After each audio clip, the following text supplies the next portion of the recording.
여러분 반갑습니다. 최영란입니다. 개념이 확실히 잡히는 일반 물리학 2 스텝 1 단계로 여러분을 만나서 반갑습니다.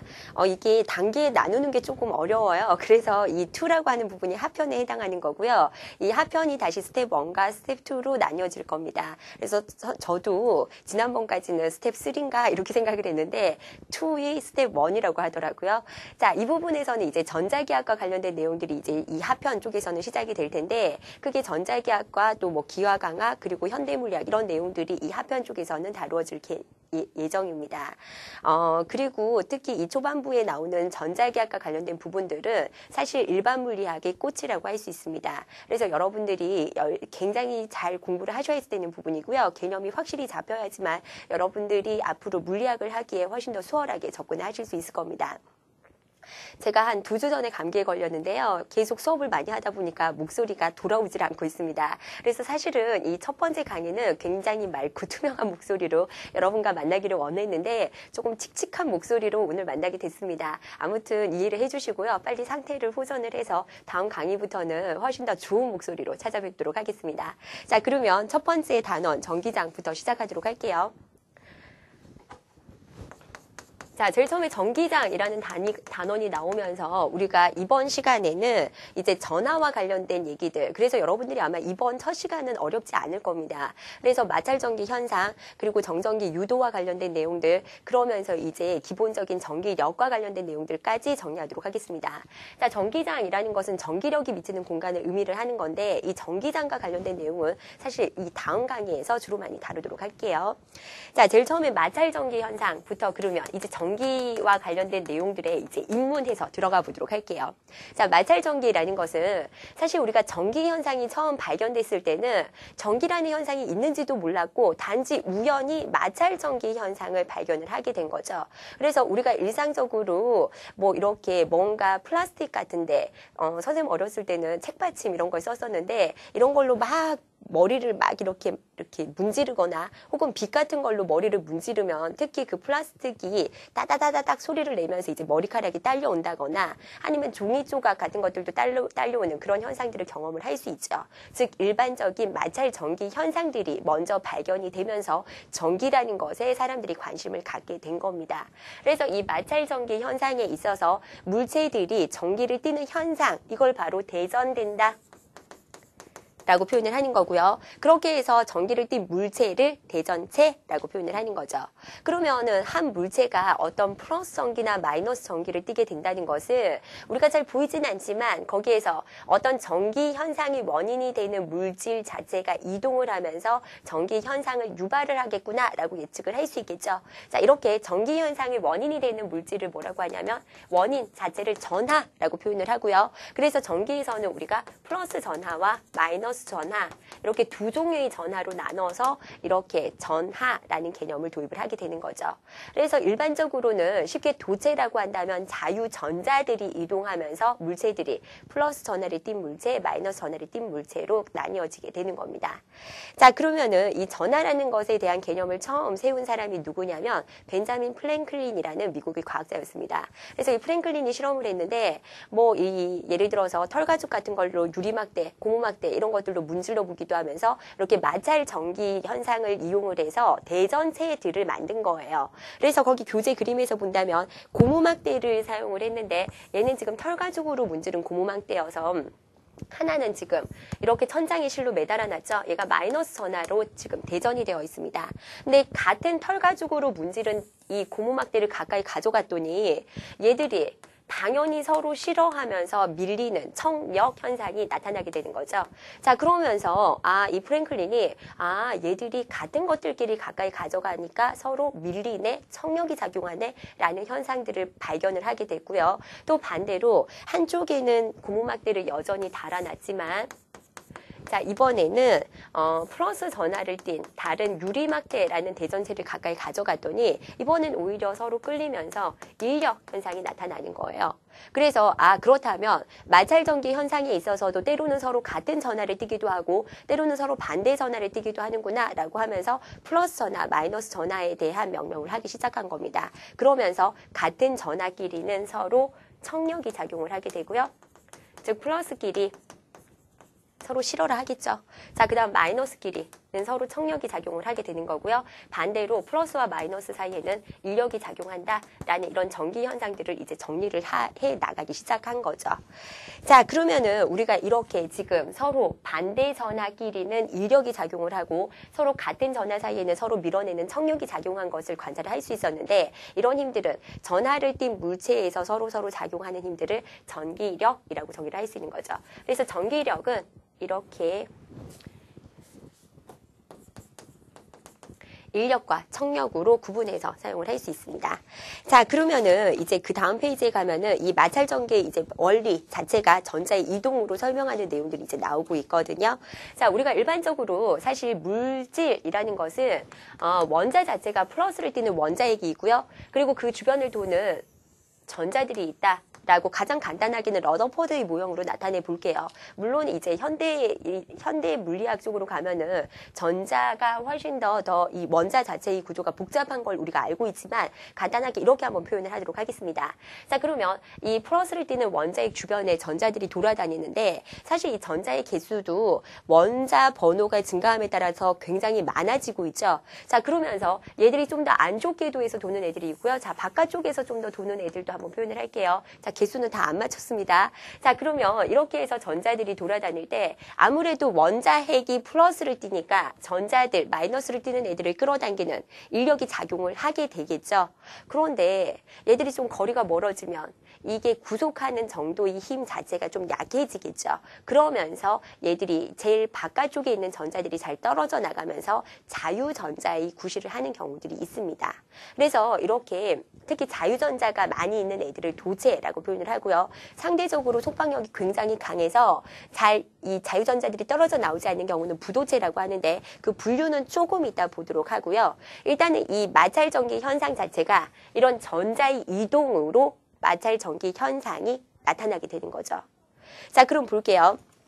자, 거기 그림에서 보면은, 자, 원자핵이 있고요. 그 주변을 전자가 돌고 있죠. 자, 일반적으로 원자핵이 띠는 플러스 전하의 양과 전자가 띠는 마이너스 전하의 양은 항상 같아요. 그래서 원자는 정기적으로 중성을 띠게 되는 겁니다. 그런데 이 전자들 중에서 특히 바깥쪽에 있는 전자들은 원자핵으로부터의 구속력이 좀 더 작아서 특히 도체 같은 금속의 경우에는 얘들이 굉장히 자유롭게 이동을 해요. 그래서 자유전자라는 표현을 쓰는 거고요. 오른쪽 그림은 대체로 금속에서 이런 현상들이 많이 나타나는데, 이렇게 플러스를 띠는 이런 금속 양이온 혹은 원자핵 주변을 이 자유전자들이 이렇게 자유롭게 이동을 하면서 특히 금속에서는 전기 전도성 같은 것들도 굉장히 잘 나타나죠. 자, 그래서 이런 자유전자라는 것들이 이동을 하면서 바로 전하를 띠게 되는 현상들을 유발을 하게 되는 겁니다. 자, 그러면 마찰 전기는 도대체 어떤 식으로 발생을 하냐면, 자, 아래쪽 그림에서 보면은 이제 지금 명주 헝겊이라고 할게요. 명주 헝겊으로 유리막들을 열심히 지금 문질러 주고 있죠. 자, 일반적으로 굳이 금속이 아니다고 하더라도 이렇게 원자핵의 속박으로부터 좀 더 쉽게 떨어져 나오는 전자들이 다른 물체 쪽으로 이동하는 경향성이 있어요. 그래서 오른쪽 그림에서 좀 더 미시세계로 확대를 해서 보면은 왼쪽 편이 지금 유리막대를 구성하는 이런 원자나 분자들을 표현을 한 거고요. 그 다음 오른쪽은 명주 헝겊을 구성하는 원자나 분자들을 표현을 했는데, 여기에서는 유리막대 쪽에서 전자들이 잘 떨어져 나오고 있죠. 그래서 이렇게 이동하는 현상들이 나타나는 겁니다. 그러면 전자를 잃어버리면 전체적으로는 플러스 전하의 양과 마이너스 전하의 양이 같아서 원자 자체가 중성을 띠고 있다가 얘가 전자가 떨어져 나가면 상대적으로 마이너스를 잃었으니까, 그죠? 플러스 전하를 띠게 되는 거죠. 플러스 전하를 띠게 되고요. 상대적으로 얘는 마이너스를 띈 애들이 오버해서 더 많아지는 거죠. 그래서 명주 헝겊은 마이너스 전하를 띠게 되는 겁니다. 그런데 이게 예를 들어서 유리막대는 항상 전자를 잘 잃어버려 이런 것들이 아니라 서로 문질러주는 물체가 누구냐에 따라서 때로는 유리막대에서 전자가 떨어져 나가기도 하고요. 때로는 다른 물체의 경우에는 이 다른 물체에서 오히려 유리막대 쪽으로 들어오는 경우도 있어요. 즉 이게 상대적으로 봤을 때 더 잘 떨어져 나가는 물체가 있기도 하고, 또 다른 물체랑 문질렀을 때는 얘가 또 같은 물체인데도 덜 떨어져 떨어져서 나갈 때도 있어요. 그래서 이렇게 전자를 잃어버리면 플러스 전하로 대전된다라고 표현을 하는 거고요. 상대적으로 마이너스 전자들이 많이 오버해서 들어오면 마이너스 전하로 대전되는 현상이 나타나는 겁니다. 전체적으로 봤을 때는 전하량은 보존돼야지 되거든요. 그래서 얘가 잃어버린 만큼 얘가 얻게 되는 겁니다. 자, 그래서 이렇게 전자가 이동하면서 대전되는 현상이 나타나는 거고요. 항상 전자를 얻으면 마이너스 전하로 대전되는 거죠. 전자를 잃으면 플러스 전하로 대전된다라는 거 가장 기본적이지만 정리하시기 바랍니다.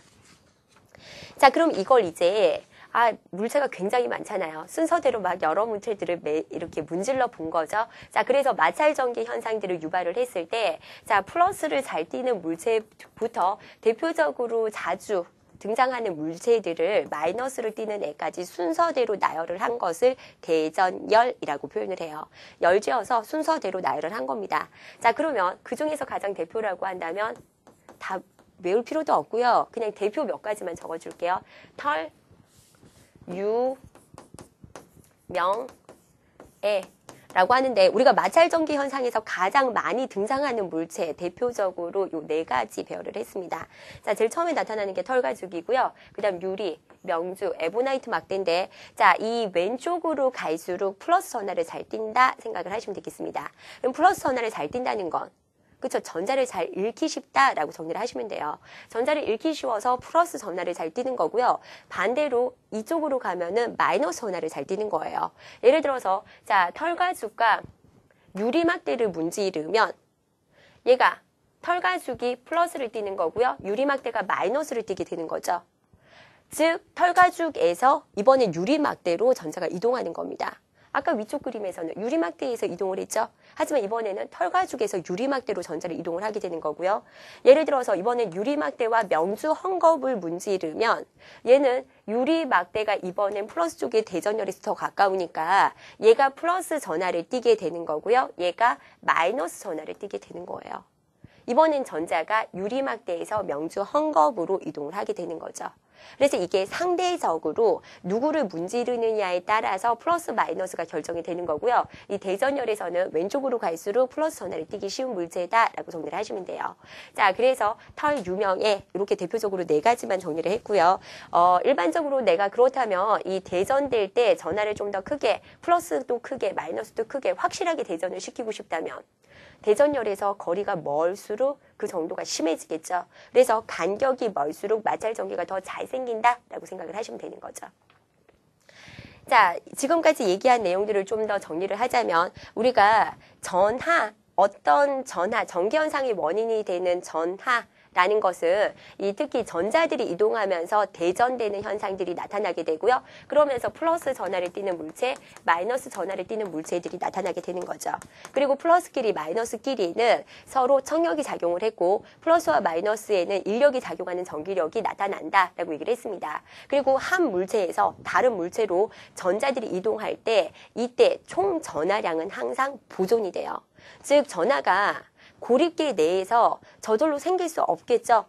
혹은 고립계에서는 외부로 빠져나가는 걸 차단했으니까 얘는 소멸되는 것도 불가능한 겁니다. 그래서 항상 한 물체에서 다른 물체로 그냥 이동 현상만 나타났다면 한쪽이 잃은 만큼 다른 쪽이 얻게 되는 거죠. 그래서 전체적으로 총 전하는 보존된다라는 것을 바로 전하량 보존의 법칙이라고 표현할 수 있습니다. 그래서 제일 첫 번째 지금 법칙이 하나 나왔는데 내용 자체가 어렵진 않죠. 자, 전하량 보존 법칙이라는 것은 한 물체에서 전자를 잃은 만큼, 즉 전하를 잃은 만큼 다른 쪽에서 얻기 때문에 전체적인 총량은 일정하게 보존된다라는 겁니다. 그리고 이때 전하를 띠게 되면서 대전 현상이 나타나는 것은 전자의 이동으로 대전 현상이 나타나죠. 그러면 이 전자가 도대체 얼마만큼의 전하량을 가질까 궁금했던 과학자가 있는데 그 사람이 바로 밀리컨이라는 과학자였어요.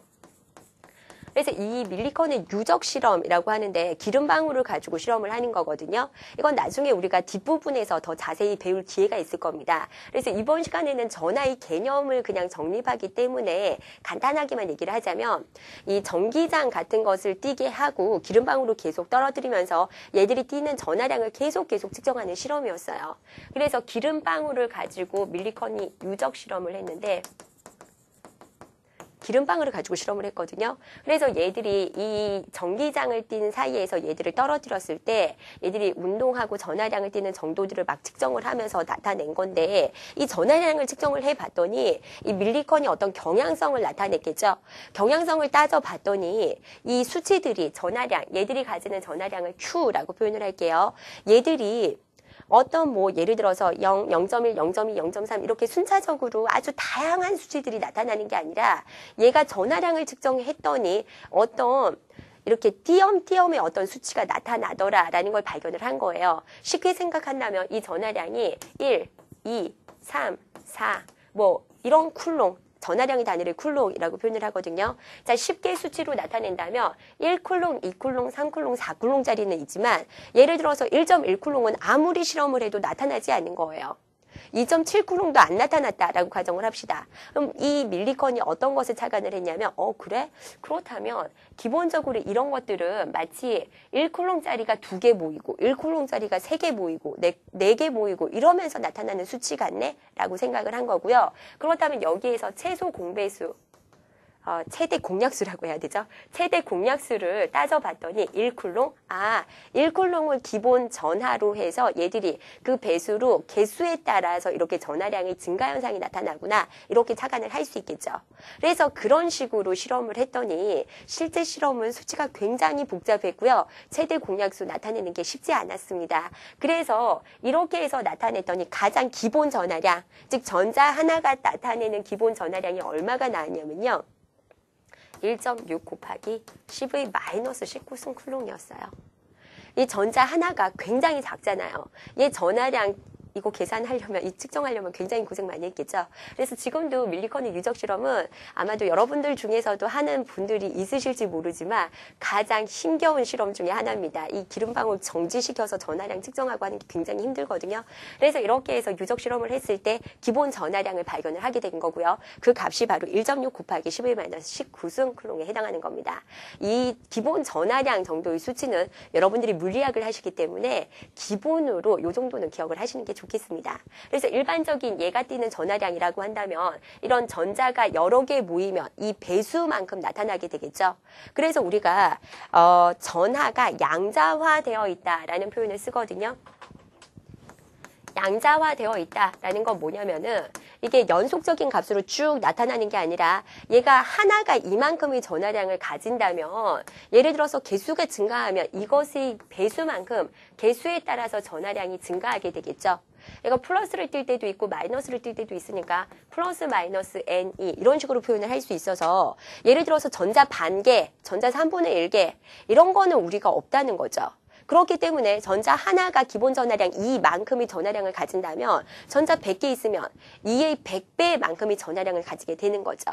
그래서 이렇게 N이라는 것은 바로 몇 개 있니? 쉽게 생각하면 N이 수치는 자연수로 나타나게 되는 거고요. 자, 전하량이 플러스를 띠든 마이너스를 띠든지 간에 기본 전하량의 정수배로 항상 이렇게 나타난다. 즉, 얘 플러스 마이너스를 붙였다면 그냥 자연수배. 라고 표현을 할 수도 있고요. 이렇게 해서 전하량이 이렇게 연속적인 수치로 있는 것이 아니라 항상 기본 전하량의 배수만큼 있어 라고 표현을 하는 게 전하가 양자화되어 있다 라고 표현을 하는 겁니다. 됐나요? 자, 그래서 이렇게 표현을 해줄 수 있고요. 자, 그 다음 칠판 정리하고 다음 내용 가도록 하겠습니다. 자, 그 다음 유도에 의해 대전된 물체 가도록 하겠습니다. 자, 여기서는 이제 우리가 정전기 유도에 대해서 이제 앞으로 정리를 하게 될 텐데, 우리가 물체라는 것은 대체로 아마 여러분들 초등학생 때부터 도체, 부도체, 반도체 이런 것들 개념 배우셨죠? 자, 그러면 이게 사실 어떻게 나눠지냐면 전자를 얼마나 쉽게 이동시킬 수 있는지 이 능력에 따라서 분류를 한 겁니다. 그래서 도체라고 한다면 이 원자핵 주변을 도는 전자들 중에서 제일 바깥 껍질에 있는 전자, 얘를 뭐 체외곽 전자라고 하기도 하고요. 원자가 전자라고 표현을 하기도 하는데 얘들이 굉장히 잘 떨어져 나가서 자유전자로서의 구실을 잘하면 얘를 도체라고 표현을 할 수 있는 거죠. 그래서 도체는 자유전자가 많아서 전기가 잘 통하는 물체라고 하는데 원자 자체에서 그 자체 원자 한 개당 자유전자가 많다라기보다는 얘들 각각의 원자들이 다 자유전자를 내놓을 수 있기 때문에 전체적으로 자유전자가 많다라는 표현으로 정리를 하시면 되겠습니다. 그래서 대표적으로 금속 같은 것에는 이런 자유전자들이 이동을 하면서 전류도 통할 수 있는 거고요. 즉 전기전도성도 나타나는 거고요. 그러면서 열도 전달되기 쉬우면서 열전도성도 나타나게 되는 거고요. 그러면서 여러 가지 이런 금속으로서의 특징 이런 것들도 나타날 수 있는 거죠. 근데 사실은 도체에는 굳이 금속만 들어가는 건 아니에요. 그래서 대표적으로 금속이 가장 일반적이긴 하지만 우리가 탄소, 막대 쉽게 생각하면 흑연 같은 거 있죠. 자, 흑연 같은 거에도 원래 탄소가 얘가 원자과 전자가 4개죠.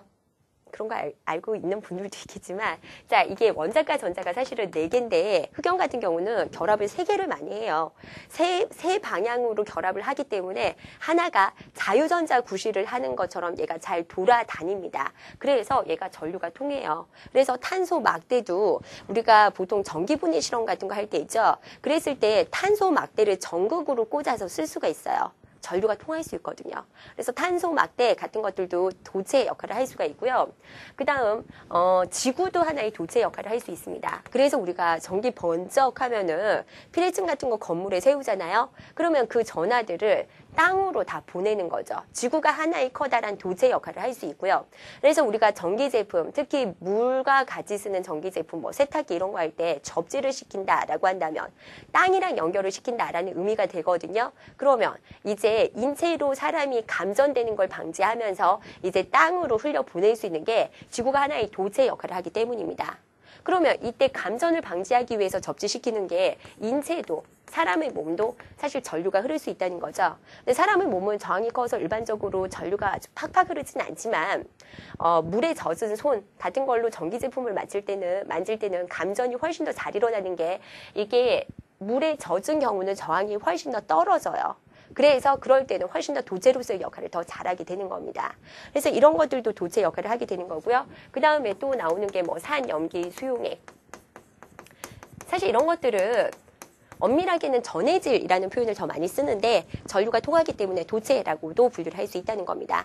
자, 그래서 이렇게 나타냈고요. 자, 그 다음 부도체라는 것은 부도체는 상대적으로 자유전자의 개수가 적은 거죠.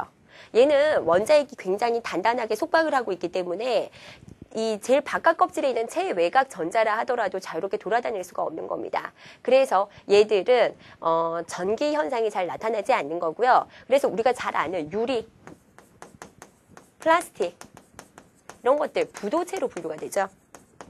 그 다음에 순수한 물도 H2O 정말 우리가 일반적으로 먹는 물 안에는 나트륨이온이나 칼륨이온 같은 이온들이 굉장히 많이 들어있거든요. 근데 그런 거 다 빼고 쏙쏙 다 빼고 순수한 H2O만 있을 경우에는 얘가 부도체에 해당하는 겁니다. 그래서 물을 전기분해시킬 때는 뭔가 이온이 될 만한 물질, 예를 들어서 뭐 황산나트륨이나 수산화나트륨이나 이런 전해질 물질을 집어넣어야지만 전류가 통해요. 그래서 순수한 H2O 자체로는 전류가 통하지 않는다는 거죠. 자, 그래서 이런 것들도 부도체의 분류가 될 수 있고요. 그 다음에 뭐 나무, 공기가 부도체여서 참 다행이죠. 자, 그래서 이런 것들은 바로 부도체라고 할 수 있습니다. 자, 그림에서 보면은 왼쪽 도체에서는 자유전자들이 얘들이 이렇게 자유롭게 이동하면서 바로 전류가 통할 수 있도록 해주는 데 비해서 그에 비해서 부도체의 경우에는 자유전자가 없어요. 예를 들어서 소금이라고 한다면 나트륨이온과 염화이온들이 반복돼서 이온 결합이라는 결합을 하면서 반복돼서 나타나거든요. 자유전자가 이동할 만한 거리가 없기 때문에 이 소금에다가 전기 이렇게 흘려준다 하더라도 양이온과 음이온이 여기에서도 정전기적 인력에 의해서 아주 단단하게 결합이 되어 있습니다. 전류가 안 통해요. 자유전자의 존재 자체가 없는 거죠. 그래서 이런 것들은 부도체라고 할 수 있는 겁니다. 자, 그에 비해서 이제 도체와 부도체의 중간적인 성질을 갖는 정도 반도체. 이 반도체라고 한다면 대표적으로 우리가 뭐 실리콘, 규소라고도 하고요. 게르마늄 이런 것들이 대표적인 예에 해당하는 건데 사실 얘는 어떤 의미에서는 도체나 부도체의 딱 중간이다라고 표현을 많이 한다고 해서 정말 도체와 부도체의 어중간한 마치 자유전자를 몇 개만 가지고 있는 듯한 그런 식의 양상은 아니고요. 때로는 내가 상황에 따라서는 얘가 아주 도체처럼 행동을 할 때가 있고요. 때로는 어떤 상황에서는 부도체처럼 행동을 할 때가 있는 겁니다. 그래서 얘는 그냥 일반적으로 정리를 할 때는 그냥 도체와 부도체의 중간적인 위치라고 표현을 하지만 이건 이제 상황에 따라서 얘들이 아주 도체처럼 잘 반응을 할 때도 있다라고 정리를 하시면 되겠습니다. 그래서 우리가 아주 정교한 반도체 회로 같은 것들도 전류가 통할 때가 있죠. 자, 그렇게 해서 얘가 아주 뭐 중간적인 입장 그런 건 아니에요. 자, 그래서 이렇게 반도체까지 정리를 할 수 있고요. 자, 그러면 이렇게 도체, 부도체, 반도체에서 정전기 유도 현상 한번 따져보도록 할게요. 자, 정전기라는 것은 머물러 있는 전기, 이걸 정전기, 딱 안정된 상태의 전기, 뭐 이런 의미가 되는 거죠. 그래서 머물러 있는 상태의 그런 전하를 정전기라고 표현을 하는데 정전기를 유도한다, 유발한다 이런 의미가 되는 거예요. 쉽게는 우리가 예를 들어서 도체가 이렇게 있으면 얘가 금속이에요. 금속 막대. 거기에 플러스나 마이너스를 띠는 물체를 가까이 가져갔다. 라고 할게요. 그러면 마이너스를 띤 물체를 가까이 가져가면 이 도체는 자유전자들이 충분히 넉넉히 있으면서 마이너스를 띤 전자들이기 때문에 전자가 마이너스 띄고 있죠. 그래서 마이너스 대전체를 가까이 가져가면 얘들이 싫어합니다. 막 도망가요. 도망가서 이쪽이 마이너스 전기를 띠게 되는 거고요. 이쪽은 상대적으로 잃어버리면서 금속 양이온들만 남게 되는 거죠. 플러스 전하를 띠게 되는 겁니다. 그래서 가까운 쪽은 반대 전기를 띠게 되고요. 먼 쪽이 같은 전기를 띠게 되죠. 이런 현상을 정전기 유도라고 표현을 하는 겁니다. 자, 그래서 도체에서는 이렇게 자유전자들이 자유롭게 이동하면서 정전기 유도 현상들이 수월하게 나타나는 거죠. 그리고 예를 들어서 쉽게 여기에서 마이너스를 띤 전자들이 4개 이동을 했다면 얘가 마이너스 4. 뭐 쿨롱 전하량 단위로 이렇게 표현을 할게요. 쉽게. 그럼 얘는 4개의 전자가 도망갔으니까 4개가 부족한 상태죠. 그럼 얘는 플러스 4쿨롱에 해당하는 겁니다. 얘가 이쪽으로 간 만큼 이쪽에서 모자라게 되기 때문에 마찬가지로 전체적으로 총 전하량은 보존이 되겠죠. 자, 그리고 만약 이 상태에서 예를 들어서 여기를 뚝 잘랐어요. 뚝 자르면 어떻게 되냐면 자, 이쪽에 금속막대 절반, 이쪽에 금속막대 절반 있다고 합시다. 그럼 얘는 원래 균일하게 퍼져 있던 자유전자들이 이쪽으로 몰려서 갔죠. 그러면 대전체를 치우고 나서도 이런 물체를 치우고 나서도 얘가 마이너스 4개가 오버된 상태에 해당하는 거죠. 그럼 얘는 마이너스 4쿨롱에 해당하는 거고요. 얘는 플러스, 즉 전자 4개를 잃어버린 상태여서 원래 기본 전하량은 1쿨롱은 아니에요. 쉽게 지금 단위를 표현을 한 거고요. 얘가 지금 플러스가 4개가 오버된 상태니까 플러스 4쿨롱. 이렇게 돼서 지금 전기를 띤 물체에 있어서는 마이너스 대전체, 플러스 대전체로 이렇게 완벽하게 잘라서 마이너스나 플러스나 이렇게 분리가 가능합니다. 그래서 이렇게 정전기 유도된 물체를 양분해 줬을 때는 이렇게 플러스나 마이너스나 분리가 가능한데 왜 이 얘기를 굳이 하냐면 우리가 자석 있죠, 자석. 지금은 전기 현상에 대해서 얘기를 하는데 자기 현상에서 자석으로 친다면 자석은 N극과 S극이 있거든요. 그래서 뭐 초등학교 때 어렸을 때 우리 자석 가지고 놀면 초등학교 때 보통 N극은 이렇게 빨간색 색깔 칠해주고 그리고 S극은 파란색 이렇게 색깔을 많이 칠해놔요.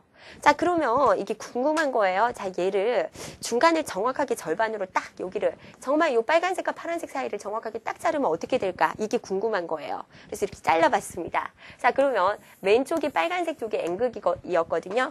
그리고 파란색 쪽이 S극이면 정말 아주 정밀한 칼로 정밀하게 반을 뚝 자르면 왼쪽이 N극, 오른쪽이 S극으로 양분이 될까요? 안 될까요? 안 돼요. 자석은 자기 홀극이라는 게 존재하지 않습니다. 자르는 즉시 얘는 또 S극이 되고요. 얘가 N극이 되는 거예요. 여기서 또 자르잖아요. 자, 그럼 얘는 마찬가지예요. 얘 N, S로 자른다고 잘랐지만 여기 다시 S, N. 이런 식으로 자기 현상에서는 자기 홀극이라는 게 존재하지 않지만 전기를 띤 물체에서는 플러스와 마이너스로 양분하는 현상이 가능한 거예요. 자, 그래서 정전기 유도를 시킨 이후로 플러스 전하와 마이너스 전하를 띤 물체로 나눠서 분리시키는 게 가능한 게 전기 현상에서 나타나는 특징이고요. 자, 얘는 지금 도체에 있어서는 자유전자가 아주 쉽게 이동을 하게 되는 거죠. 근데 그에 비해서 부도체의 경우에는 어떤 특징이 나타나냐면 자, 부도체는 자유전자가 뭐 많이 있다라고 하지 않았잖아요. 이 전자들이 기본적으로 원자에게 단단하게 구속되어 있기 때문에 사실은 움직임이 거의 없습니다. 그런데 그런 현상들은 나타나요. 예를 들어서 자, 물체가 이렇게 있을 때 전체적으로 원자핵은 플러스를 띠는 원자핵이 있고요. 그리고 그 주변을 전자들이 돌면서 마이너스 전하를 띠게 될 텐데, 자, 얘를 이렇게 한번 표현을 한다면, 내가 예를 들어서 마이너스를 띤 대전체를 가까이 가져갔어요. 그럼 전체적으로 어떠냐면, 전자들이 이 주변이 속박돼서 돌다가 마이너스 대전체를 가까이 가져가면 상대적으로 얘가 싫어하는 거죠.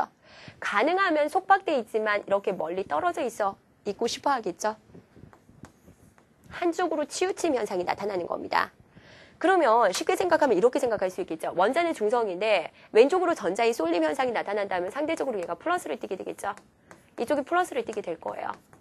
자, 전자들이 왼쪽으로 가능하면 속박된 상태에서 제일 멀리 멀어진 거죠. 그럼 전체적으로 봤을 때 오른쪽이 플러스, 왼쪽이 마이너스 이런 현상들이 나타나면서 극성의 성질이 나타나게 되는 거죠. 자, 그러면 요 끝부분을 본다면 이쪽들은 전자들이 왼쪽으로 쏠리면서 상대적으로 플러스를 띠게 될 거고요. 중간은 플러스 마이너스가 어쨌든 있기 때문에 중간 부분은 다 상쇄가 된다라고 쳐도 이 끝부분은 다시 이쪽에 가능하면 멀리 도망온 전자들에 의해서 마이너스 전하를 띠게 되는 거죠. 그래서 우리가 일반적으로 이 부도체에 있어서는 자유전자들이 없어서 팍팍 전하를 띠는 현상이 나타나진 않지만 그림에서 보는 것처럼 부분적으로 플러스와 마이너스의 쏠림 현상이 나타나고요. 그러면서 이렇게 나뉘어지는 현상을 가운데는 중성이지만 오른쪽 끝은 마치 이것과 같은 전하를 띠게 되고요. 반대 전하를 띠게 되고요. 그 다음에 먼 쪽은 같은 전하를 띠게 되면서 일종의 정전기 유도 현상이 나타나게 되는 거죠. 그래서 이렇게 나뉘어지는 현상을 뭐라고 하냐면 유전 분극이라고 표현을 하는 겁니다. 그래서 이렇게 유전 분극되는 이런 부도체를 뭐라고 하냐면 유전체라고 표현을 하기도 해요. 유전체. 우리가 일반적으로 진공 상태의 유전율을 윕실론 제로라고 많이 표현을 하면서 그쪽에 보면은 8.85 곱하기 10의 마이너스 12승이라는 수치가 나와 있죠. 진공에서의 유전율을 윕실론 제로라고 표현을 한다면 이 물체마다 부도체마다도 얘가 이 유전 분극이 나타나는 정도가 다 차이가 있어요. 어떤 것들은 더 확 쏠릴 거고 어떤 것들은 덜 쏠리게 되겠죠. 그래서 물질의 종류마다 이 유전 분극 현상이 나타나는 정도가 차이가 있기 때문에 얘를 유전율의 비로 표현을 해줄 수가 있거든요. 그래서 진공에서를 윕실론 제로라고 한다면 일반 상태에서의 유전율을 윕실론이라고 표현을 해요. 그래서 그 비를 마치 일종의 상수 취급해서 비로 나타낸 걸 비유전율이라고 표현을 합니다. 그래서 윕실로 R이라고 지금 표현을 했고요. 얘가 진공에서의 유전율에 대해서 일반적인 유전체의 유전율을 윕실론이라고 표현을 하고요. 얘는 이제 얼마나 유전 분극 현상이 잘 나타나는지에 대한 일종의 상수처럼 처리를 할 수 있는 거죠. 그래서 물체마다 유전율이 정해져 있는 겁니다. 자, 그래서 이 진공과 일반적인 유전체의 유전율의 비를 비유전율이라고 표현을 하고요. 즉 부도체에서는 이렇게 유전 분극 현상이 나타나서 정전기 유도 현상이 나타난다라는 걸로 정리를 하시면 되겠습니다. 자, 그래서 이런 얘기들이 나오고 있고요. 자, 그 다음 이제 정전기 유도를 구체적으로 금속구에서 한번 살펴보도록 하겠습니다. 자, 그 다음 금속구가 이렇게 있는데, 자, 여기에 이제 정전기 유도 현상이 어떻게 나타나는지 보도록 할게요. 자, 그림에서 보면은 마이너스 전하를 띤 대전체를 가까이 가져왔습니다. 그럼 항상 이동하는 건 전자가 이동해서 정전기 유도 현상이 나타나는 겁니다. 자, 그러면 전체적으로 원래는 균일하게 중성 상태였는데, 마이너스가 가까이 오면 얘가 싫어하겠죠? 전자들이 가능하면 멀리 도망가는 현상이 나타나는 거죠. 자, 그러면 오른쪽이 마이너스를 띠니까 상대적으로 왼쪽은 전자를 잃어버려서 플러스를 띠게 되는 겁니다. 자, 그럼 이렇게 플러스를 띠는데 얘를 자, 어떻게 했냐면 선을 하나 땅으로 연결을 시켰죠. 접지를 시킨 거예요. 자, 그러면 이때 항상 주의하실 점은 접지를 시킬 때 이동하는 건 전자예요, 전자. 전자가 더 멀리 도망갈 길이 생겼습니다. 자, 그럼 도망갈 길이 생겼으니까 전자가 열심히 도망 나가겠죠. 그래서 나갈 수 있을 만큼 열심히 지금 나가는 현상 나타나고 있죠. 자, 그러면 나중에 이 선을 없앴어요. 선을 없애면은 전자가 이미 도망 다 나갔고요. 이쪽 그림 다시 그릴게요. 그럼 얘는 상대적으로 전자가 잃어버렸으니까 얘는 왼쪽에 플러스는 그대로 띄고 있는데 전자는 다 도망 나간 상태가 되는 거죠. 그리고 나서 얘를 나에서 마로 갈 때 어떻게 써요? 대전체를 치운 거죠. 대전체를 치우면 어떻게 되냐면 얘가 사실 아직까지 이 안에서 남아있는 전자들은 있긴 하겠죠. 있긴 할 텐데 이쪽에서 도망갈 수 있는 전자들은 도망가고요. 전체적으로 다시 이렇게 균일하게 전자가 분포한다 하더라도 원래 있던 전자보다 도망 나간 애가 있으니까 전체적으로 이번엔 중성이 되는 게 아니죠. 얘는 전체적으로 플러스 전하를 띈 물체가 돼버리는 겁니다. 그래서 전자가 잃어버렸기 때문에 대전체를 치우고 나면 전체적으로 플러스를 띄면서 이렇게 플러스를 균일하게 띄는 금속구가 돼버리는 거죠. 자, 그래서 이런 현상들이 나타나게 되는 거고요. 그러면 이번에는 검전기의 경우로 또 비슷하게 정전기 유도 현상 따져보도록 할게요. 자, 검전기라는 것은 보통은 위쪽이 금속판이라는 게 있고요. 아래쪽이 금속박이라는 게 있는 이런 장치예요. 그리고 여기에 이렇게 지금 연결이 되어 있는데 보통 검전기를 가지고는 우리가 여러 가지를 알 수 있는데 그건 이제 결론으로 한번 살펴보도록 할게요. 일단은 현상을 먼저 살펴보자면 이번에는 플러스 전하를 띤 대전체를 가까이 가져갔어요. 그럼 금속판도 금속이고요. 이쪽 금속박도 금속이에요. 그러니까 원래는 이게 금속박이 오므라져 있다가 이제 나중에 대전체를 가까이 가져가면 벌어지게 되겠죠. 자, 그럼 플러스를 가까이 가져가면 자, 주인공은 항상 가까이 접근하든 멀리 도망가든 전자의 이동이 나타난다고 했죠. 자, 플러스를 가까이 가져가면 전자들이 좋아하는 거죠. 인력이 작용해서 열심히 가까이 다가옵니다. 자, 인력이 작용해서 이렇게 가까이 다가오고요. 그러면 얘가 이쪽은 마이너스 전하를 띠게 되겠죠. 그럼 상대적으로 어떻게 되냐면은 이쪽은 전자들이 다 이쪽으로 갔으니까 전자를 잃어버려서 금속박이 플러스를 띠게 되고요. 얘도 플러스, 이쪽도 같이 플러스를 띠겠죠. 그렇기 때문에 이게 벌어진 현상이 나타나는 거예요. 그래서 처음부터 금속박이 벌어진 건 아니고요. 얘가 대전체를 가까이 가져갔기 때문에 전자의 쏠림 현상으로 이때는 이 대전체와 가까운 곳은 반대 전기죠. 대전체에서 먼 쪽이 플러스를 띠는데 둘 다 플러스를 띠기 때문에 바로 청력이 작용해서 금속박이 벌어짐 현상이 나타나는 겁니다. 그러면 만일 여기에서 얘가 플러스를 띈 물체가 대전 현상이 훨씬 더 강력하게 나타났어요. 예를 들어서 뭐 플러스 2쿨롱 정도가 아니라 한 플러스 10쿨롱 엄청 전하를 많이 띄웠다라고 합시다. 그러면 여기서 전자를 끌어당기는 힘도 훨씬 더 강력하겠죠. 그럼 전자도 많이 쏠릴 테니까 이쪽에서도 플러스가 훨씬 더 많이 나타나게 될 거고요. 그러면 이 벌어짐 현상이 처음보다 더 크게 나타날 것이다 라는 걸 예측을 할 수 있는 거죠. 그래서 우리가 금속박을 통해서는 첫 번째 대전된 전하량이 얼마나 많은지 적은지도 상대적으로 알 수 있어요. 예를 들어서 얘로 실험하고 나서 똑같은 플러스를 띈 애를 또 한 번 가까이 가져왔는데 더 벌어졌어요. 그러면 두 번째 가져온 애가 플러스 전하를 더 많이 띄웠구나 라는 걸 알 수 있습니다. 그럼 반대로 내가 얘를 실험을 하다가 마이너스 대전체를 가까이 가져오면 얘가 순식간에 너무 싫어하는 거죠. 막 열심히 도망가게 되겠죠. 그렇게 될 때는 얘가 갑자기 도망가는 과정에서 순간 중성이 되면서 오므라들었다가 마이너스가 나중에 완벽하게 다 도망가면 둘 다 마이너스를 띄면서 다시 벌어지는 현상이 나타나게 되겠죠. 그래서 얘가 플러스를 띄웠다라는 걸 미리 알고 있었다면 다음에 같이 여전히 벌어져 있다면 같은 전하를 띄는 거고요. 지금처럼 반대 전하를 띈 대전체를 가까이 가져가면 순간 도망가면서 오므라들었다가 다시 벌어질 거기 때문에 얘는 반대 전하를 띈 대전체들끼리구나 라는 거 구별할 수 있습니다. 그래서 이렇게 어떤 전하로 대전되었는지 이 물체에서의 전하의 종류도 예측을 할 수 있고요.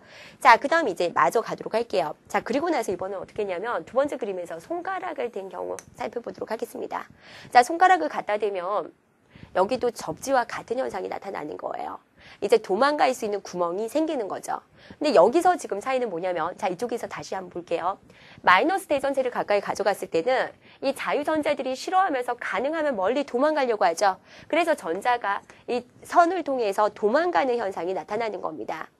그러면 이쪽에서는 플러스 대전체를 가까이 가져갔으니까 플러스가 싫어해서 도망가냐? 그건 아닌 거죠. 우리가 자유전자들은 이동을 할 수 있지만 플러스를 띠는 이런 원자핵, 즉 이 양이온, 전자 빼고 나머지를 양이온이라고 한다면 이런 것들이 직접 이동하는 건 불가능한 겁니다. 그러면 이럴 때는 어떤 현상이 나타나냐면요. 플러스를 띄웠죠. 내 손에서 전자들이 오히려 들어가요. 플러스를 좋아하니까. 들어가는 현상이 나타나게 되는 거죠. 자, 그래서 전자의 들어감 현상이 나타나고요. 그럼 다 그림에서 이제 대전체 치웠습니다. 대전체 치웠음에도 불구하고 전자가 들어온 만큼 전체적으로 이번에는 마이너스 전하를 띠게 되는 거죠. 그래서 세 번째 그림은 대전체를 치웠음에도 불구하고 금속판에도 마이너스 전하가 어느 정도 있고요. 금속박에도 있는 것이 내 손에서 이 플러스 대전체가 있을 때 좋아하면서 들어온 전자들 때문에 과잉전자 때문에 얘가 검정기가 마이너스 전하를 띠게 되는 거죠. 됐나요? 자, 그래서 그런 것들 예측을 할 수 있고요. 자, 이번에는 라이 실험의 경우에는 어떻게 했냐면 여기에 다시 또 플러스를 띠는 대전체를 가까이 가져간 거예요.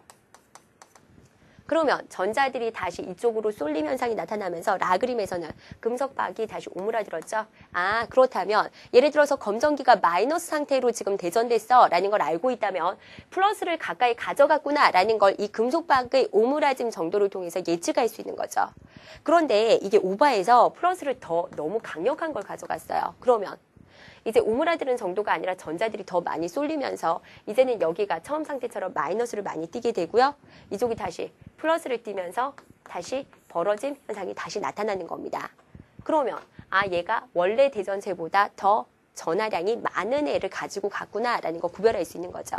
그래서 우리가 일반적으로 검정기를 통해서는 이 대전체가 얼마나 전하를 많이 띄었는지 전하량의 정도를 예측할 수 있고요. 그 다음에 이 대전체가 띄고 있는 전하가 플러스인지 아니면 이미 알고 있는 대전체가 하나 있을 때 다른 대전체를 가까이 했을 때 그 반응 양상을 통해서 플러스를 띄고 있는지 마이너스 전하를 띄고 있는지도 예측할 수 있습니다. 그 이유들이 바로 이 정전기 유도 현상을 통해서 이동하는 것들이 전자가 이동하면서 정전기 유도 현상들이 나타났죠.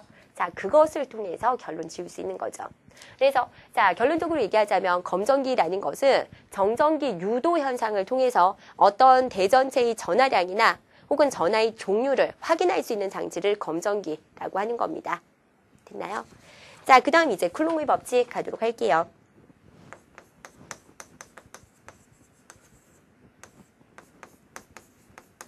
자, 쿨롱의 법칙이라는 것은 전기력과 관련해서 우리가 전기력의 크기를 나타낼 때 쿨롱의 법칙이라는 걸로 나타내거든요. 자, 쿨롱이라는 과학자가 우리 앞에서 스텝 1 앞쪽에서 그 앞에 상편 쪽에서 만유인력 상수를 측정한데 캐번디시가 비틀림 저울을 이용을 해서 만유인력 상수를 측정했던 실험한 적이 있습니다. 기억나세요? 자, 그러면 그 만유인력 상수가 너무나 정밀하고 정교한 값이기 때문에 이 비틀림 저울이라는 걸 이용을 해서 아주 미세한 수치까지도 알아낼 수 있었다라는 얘기 했었죠. 자, 그럼 여기에서는 지금 쿨롱의 법칙에서 쿨롱은 어떤 식으로 실험을 했냐면 그 캐번디시 실험을 응용을 해서 자, 얘도 위쪽에 비틀림 실이라는 걸 설치를 했고요. 그리고 거기에 지금 이 금속구를 달았죠. 자, 금속구를 달았는데 여기에 이제 대전된 다른 금속구를 하나를 갖다 댄 겁니다. 위에서 내려서 지금 갖다 댔죠. 자, 얘를 원래 있던 애를 A라고 하고요. B를 가까이 갖다 댔더니 예를 들어서 얘들이 플러스를 둘 다 이 플러스를 띤 대전체였다고 한다면은 얘들이 서로 인력이나 청력이 작용하면서 얘들이 가만히 있는 것이 아니라 전기력에 의해서 가까이 다가갈 때가 있고요. 혹은 멀어질 때가 있겠죠. 얘는 이제 자유전자들이 이쪽으로 플러스니까 마이너스들이 조화를 하면서 가게 될 거고요. 상대적으로 얘들은 플러스를 띠게 될 거면서 정전기 유도 현상이 나타나게 되고 그러면 플러스와 마이너스가 더 가깝죠. 정전기적 인력이 작용해서 살짝 끌림 현상이 나타나게 될 겁니다. 그런데 얘는 이 실은 처음 상태로 가만히 있고 싶어 해요. 얘가 비틀어지면은 원래 상태로 돌아가려는 탄성력이 나타나게 되는 겁니다. 그래서 얘가 전기력에 의해서 끌려가는 것과 비틀어지는 걸 싫어하는 것에 의해서 제자리로 돌아가려는 탄성력의 정도가 어느 정도 균형을 이루는 자리에서 정지하게 될 거고요. 그거를 통해서 이제 이 쿨롱의 법칙을 유도를 하게 된 거죠. 그래서 이때 나타나는 전기력이라는 것은 각각의 대전체들이 띠는 전하량의 곱에 비례하고요. 당연히 얘들이 전하를 세게 강력하게 띨수록 더 인력이나 청력이 세게 작용을 하게 되겠죠. 자, 그 다음에 거리는 가까울수록 더 세집니다. 그래서 거리 제곱에 비례해서 그 상수로 K라는 상수를 둔 거죠. 자, 얘는 전기력이라고 해서 우리 교재에서는 지금 2라는 수치를 집어넣은 거고요. 우리가 F는 KR제곱분의 Q1, Q2 쉽게 생각하면 이게 바로 전기력을 나타내는 법칙이 되는 거고요. 얘를 쿨롱의 법칙이라고 하는 겁니다. F는 힘이니까 단위는 뉴턴 단위 쓰면 되겠죠. 보통 우리가 전하량의 단위는 쿨롱 단위 많이 쓰고요. R이라는 건 미터 단위를 집어넣어서 측정을 하면 되는데, 계산을 해주면 되는데, 이때 K라는 것은 쿨롱 상수라고 표현을 하고요. 이 K는 다른 표현으로 하자면 4파이 윕실론 제로분의 1이라고 표현을 해줄 수 있어요. 뒤에 똑같이 쓴다면 R제곱분의 Q1, Q2 이렇게 되는 거죠. 자, 그래서 4파이 집어넣고요. 윕실론 제로, 진공에서의 유전율 밑에 지금 나와 있죠? 앞에서 나왔던 수치입니다. 그래서 조금 더 정교하게 해서 지금 이 소수점 넷째 자리까지 지금 표현을 해준 거고요. 이걸 대입을 해서 표현을 한다면 요 K 값이 거의 약 얼마 정도 나오냐면 약으로 표현을 해서 9 곱하기 10의 9수 정도의 값이 나오게 되는 겁니다. 자, 그래서 이런 식으로 지금 나타낸 게 바로 쿨롱의 법칙이고요. 이건 바로 전기력과 관련된 법칙에 해당하는 겁니다. 그래서 전기력은 전하량이 셀수록 거리의 제곱에 반비례해서 거리가 가까울수록 전기력이 세다라고 정리를 해주시면 되겠습니다. 됐나요? 자, 그러면 이것과 관련해서 몇 가지 좀 예를 보도록 하겠습니다. 자, 이 부분은 교재에 없는 내용인데 여러분들이 이해를 돕기 위해서 조금 더 추가하도록 하겠습니다. 자, 어떤 수평면에 예를 들어서 마이너스 전하를 띤 물체가 있고요. 플러스를 띤 물체가 있는데 얘는 단단하게 고정을 시켜놨다라고 하도록 할게요. 그럼 여기에서 예를 들어서 플러스를 띤 입자를, 어떤 입자를 여기에 가까이 가져갔어요. 그리고 딱 두면 얘가 어떤 양상으로 운동을 할지 한번 생각을 해보도록 할게요. 자, 일단은 왼쪽에 있는 애를 A라고 하고요. 오른쪽에 있는 애를 B라고 한다면 A에 의해서는 B 쪽으로 어떤 힘이 작용을 할까요? 그쵸? 인력이 작용을 하겠죠? 자, 서로 끌어당기는 인력이 작용을 할 거고요. B에 의해서는 오른쪽으로 청력이 작용을 하게 될 겁니다. 자, 그러면 이렇게 했을 때 만일 얘들을 전하량을 뭐 마이너스 1쿨롱, 플러스 1쿨롱 이렇게 고정을 시킵시다. 자, 그러면 이렇게 된다면 당연히 두 개 A, B의 전하량이 같을 때는 거리가 멀수록 얘가 여기서 A가 당기는 힘은 FA 여기 이렇게 쓸게요. 얘가 당겨주는 A가 당겨주는 인력이 B가 밀어주는 청력에 비해서 더 클까요, 작을까요?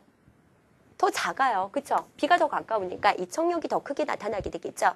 자, 이 물체의 운동 양상은 어느 쪽으로 운동을 하게 될까요? 그쵸? 오른쪽으로 운동을 하게 될 겁니다. 자, 그러면 오른쪽으로 힘을 받아서 운동할 때 물론 두 힘의 합성한 벡터의 크기만큼 오른쪽으로 합력이 작용을 하게 되겠죠?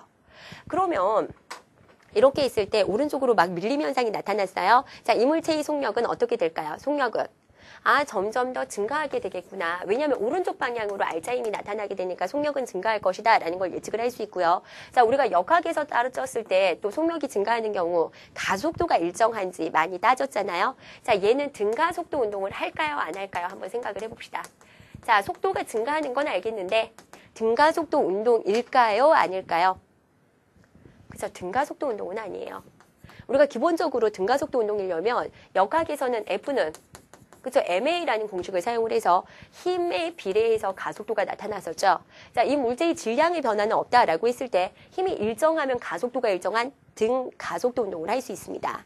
그런데 우리가 이때 인력과 청력을 둘 다 고려를 해본다 하더라도 이때 전기력의 크기는 어떻게 나타내 줄 수 있었어요? F는 그쵸? K, R 제곱분의 Q1, Q2에서 자, 전하량은 서로 변하지 않아도 물체의 운동 상태에서 K 일정하다 하더라도 거리가 점점 더 멀어지고 있죠. 그러면 이때 작용하는 힘에 비해서 오른쪽으로 갈수록 힘이 전체적으로 약화될 겁니다. R자 힘 자체도 감소할 수밖에 없겠죠. 자, 힘이 감소한다면 가속도도 변화하게 돼서 얘들은 등가속도 운동이 아니라 단지 속도만 빨라지는 자, R자 힘이 오른쪽 방향으로 작용을 하기 때문에 속도가 빨라지는 그런 운동을 하게 될 것이다 라는 걸 예측을 할 수 있겠죠. 자, 그래서 그런 것들 예측 가능하고요. 자, 그 다음 두 번째 경우에는 또 다른 거 보도록 할게요. 예를 들어서 마이너스 1쿨롱을 띈 물체가 있고요. 그 다음 플러스 2쿨롱을 띈 대전체가 있다라고 합시다.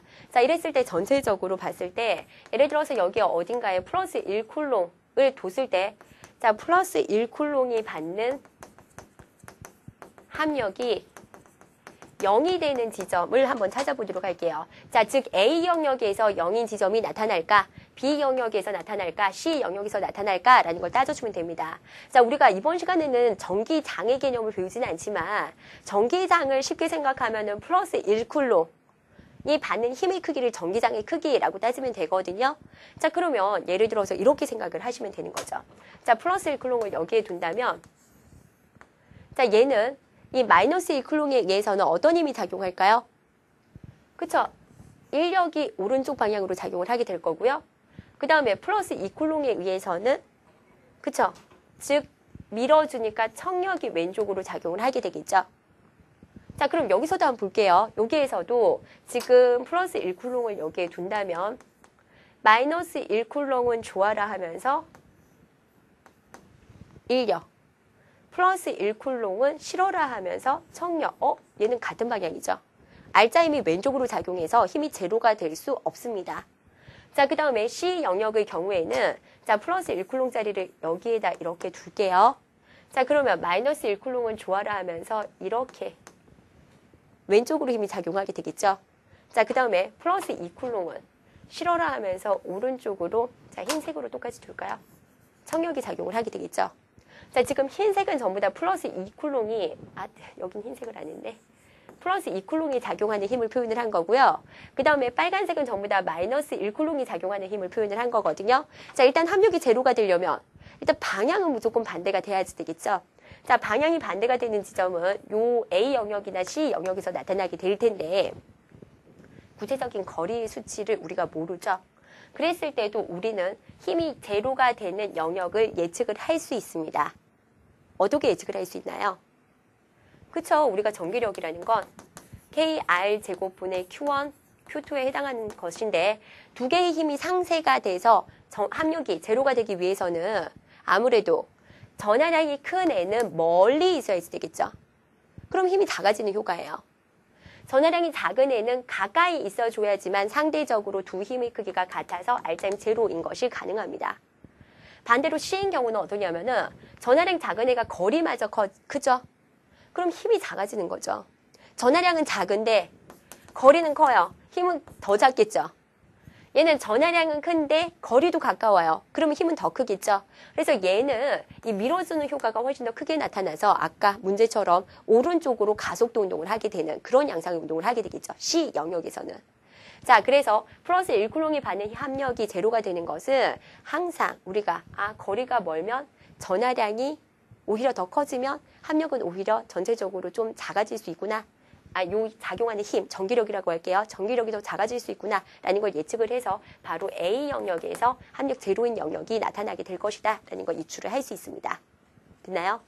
자, 그 다음에 또 이런 경우들도 나타낼 수 있는데 예를 들어서 자, A점에는 플러스 전하를 띤 대전체를 줬고요. 그 다음에 B에도 플러스 전하를 띤 대전체, 그 다음 C에서는 마이너스 전하를 띤 대전체를 뒀다라고 할게요.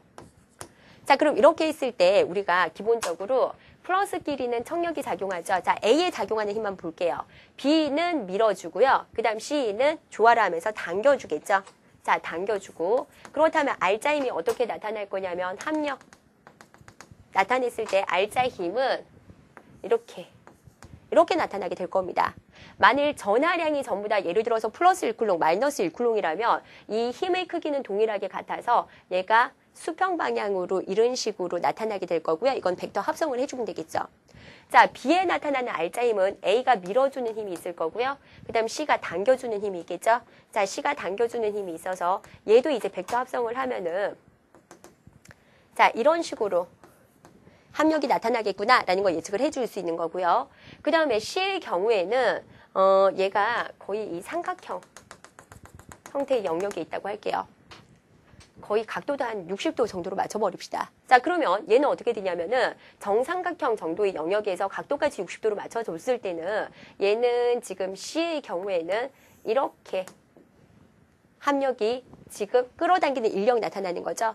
자, B가 C를 잡아당겨주는 인력이 이렇게 또 나타나게 될 거고요. 합력, 합성된 힘의 크기는 얘는 이런 식으로 나타나게 되는 거죠. 듣나요? 만약 얘들이 정삼각형이어서 요 각도가 60도라고 한다면 요 각도는 120도 될 거거든요. 얘들도 60도라고 한다면 얘는 120도 되는 거죠. 얘네 둘은 평행사변형에서 요 각도가 120도니까 120도라면 사실은 요 크기는 요 크기랑 다 똑같아질 겁니다. 120도로 합성을 해준다면 그렇게 나타나게 되거든요. 자, 그래서 이렇게 예측을 할 수 있고요. 얘도 만약 두 힘이 전하량이 똑같다면 방향만 이렇게 되고요. 합성을 했을 때 대각선의 길이도 다 똑같이 나타납니다. 근데 얘만 지금 요 사이 각이 60도가 되고요. 그렇다면 벡터 합성했을 때 이 대각선의 길이가 가장 길게 나타나는 거죠. 합력이 가장 큰 것은 C가 합력이 가장 크겠구나라는 거 예측을 할 수 있는 거죠. 그래서 이렇게 단순한 이런 문제에서도 여러분들이 이 전기력과 관련된 요소들이 많이 들어가기 때문에 여러분들과 같이 한번 공부를 해봤습니다. 자, 그 다음 이제 아래쪽에는 어떤 내용들이 나오냐면 이제 이 전기력이라는 것은 벡터로 표현을 하는 거죠. 그래서 지금 플러스끼리는 우리가 계속 지금 하고 있는 것들. 플러스끼리는 서로 청력이 작용해서 밀어주는 거죠. 자, 그랬을 때 얘 전하량을 Q1, 얘 전하량을 Q2라고 한다면 얘는 2가 1을 밀어주는 힘이라고 할 수 있는 거죠. 청력이 작용을 한 겁니다. 얘는 Q1이 Q2를 밀어주는 힘이 또 이렇게 청력이 작용을 한 거죠. 자, 그럼 이렇게 했을 때 우리가 요 사이 거리를 R 이라고 표현을 한다면 얘를 벡터적으로 표현을 했을 때 어떻게 표현해 줄 수 있냐면 F12만 일단 표현을 해볼게요. F12의 크기는 어떻게 나타내 줄 수 있냐면 자, 아까 우리가 쿨롱의 법칙에서 KR제곱분의 Q1, Q2 이렇게 표현을 했죠. 자, 이랬을 때 얘가 이쪽 방향으로 나타내기 때문에 즉 1이 2를 밀어주는 방향을 R1, 2의 방향 얘를 단위 벡터 취급을 해서 이런 식으로 벡터적으로 표현해 줄 수 있다라는 얘기를 하고 있는 거예요. 자, 그러면 보세요, 여러분들. 자, 얘가 Q1이 Q2를 밀어주죠? 그러면 Q2가 또 Q1을 밀어주는 힘이 나타나게 되는 거죠. 이건 마치, 그죠? 작용 반작용의 효과가 나타나는 겁니다. 크기 같고 방향 반대가 되는 거죠. 그래서 항상 이렇게 떨어져 있을 때도 두 물체가 서로 밀어주거나 끌어줄 때는 크기 같고 방향 반대인 힘이 나타나고요. 작용 반작용에 의해서 두 힘이 크기 항상 같다라는 것도 여러분들 예측할 수 있습니다. 그래서 우리가 여기에서 본다면 우리가 예를 들어서 플러스 1쿨롱이 밀어줄 때보다 플러스 10쿨롱짜리가 밀어줄 때는 청력이 더 강력하게 나타나게 되겠죠. 전하량이 더 커지니까. 그쵸? 그런데 이때 전하량이 커진다는 것은 한쪽만 커져도 서로 밀어주기 때문에 두 힘은 동시에 같이 커지는 겁니다. 하나만 커지는 이런 일은 없다는 거죠. 작용 반작용의 관계 성립이 되는 겁니다. 자, 그래서 우리가 이렇게 이번 시간에는 전하와 관련된 얘기까지 정리를 했고요. 자, 조금 내용이 길었습니다. 여러분들 수고 많으셨고요. 우리 이제 다음 시간부터 전기장과 관련된 내용들 정리하도록 하겠습니다. 수고 많으셨습니다.